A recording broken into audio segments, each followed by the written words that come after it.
প্রথমে একটা রিং নিতে হবে। রিং নেওয়ার পর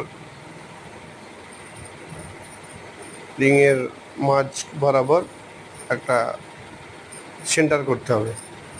সেন্টার হয়ে যাওয়ার পর সেন্টারের খুব দেখতে হবে সেন্টারটা যেন মানে ঠিকঠাক হয়, না হলে ভালো লাগবে না।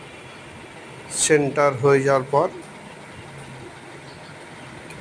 বাকি পিসগুলোকে আস্তে আস্তে বসিয়ে, মোটামুটি টাইম লাগবে।